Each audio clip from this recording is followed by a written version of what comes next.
Bonjour, bien-aimés dans le Seigneur, bienvenue dans votre émission À la lumière des psaumes. Comme vous pouvez le constater, nous sommes très heureux de voir votre intérêt, vos participations, vos commentaires sur notre page Facebook, car tout ce que nous faisons, bien-aimés dans le Seigneur, nous le tirons de la vérité de la parole. Et la Bible déclare que Dieu a fait de nous des lumières pour éclairer le monde. Nous sommes donc comme ces lumières sur les montagnes qui éclairent le monde.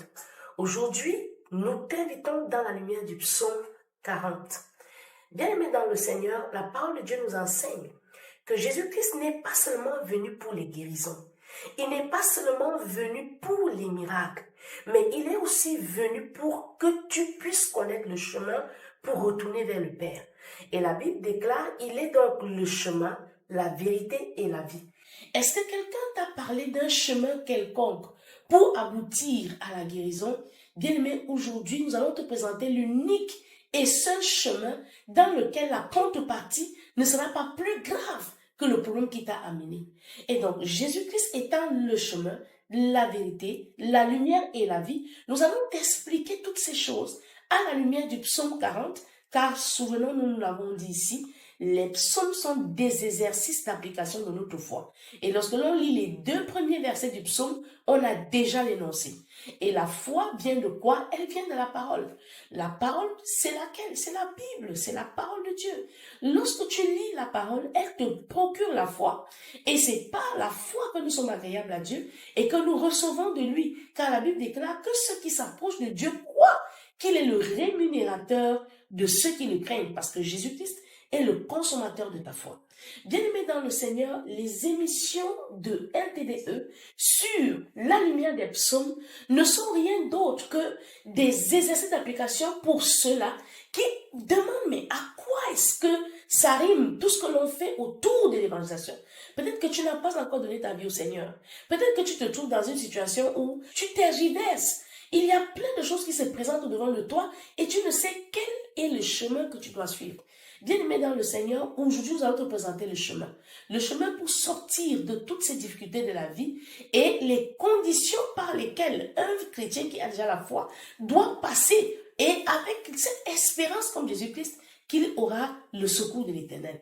Le psaume 40 est donc un psaume qui parle de Jésus-Christ, un psaume qui présente Jésus-Christ comme le chemin. Donc aujourd'hui, après avoir suivi cette émission, tu sauras désormais mais de quoi parle la parole quand on dit Jésus est le chemin? Reste connecté et que Dieu te bénisse.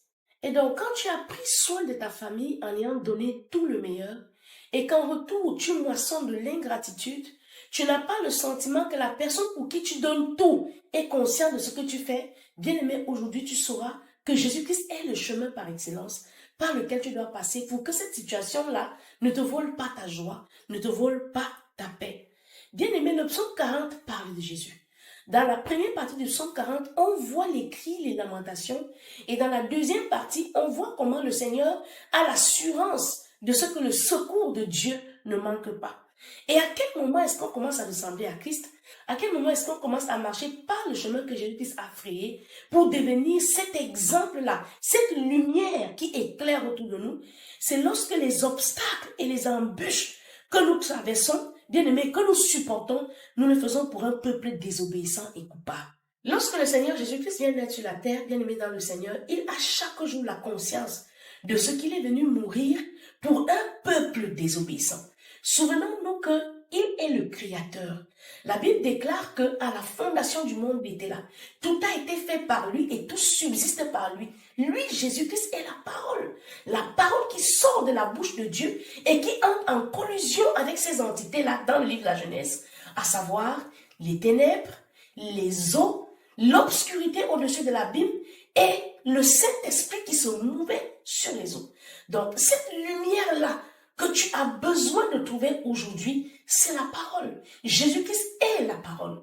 Lorsque je mets ma confiance en l'Éternel, je n'ai plus besoin que ceux pour qui je donne toute ma vie me le rendent à justice. Je n'attends plus l'appréciation des hommes. Toi, homme, qui porte une famille dans laquelle laquelle tu n'as pas le sentiment d'être apprécié à ta juste valeur, bien-aimé, sache que tu es en train de marcher sur les pas de Christ. Et ce n'est que ceux-là, bien-aimés dans le Seigneur, qui auront la couronne de vie. Parce que Jésus-Christ veut être le chemin, la vérité et la vie.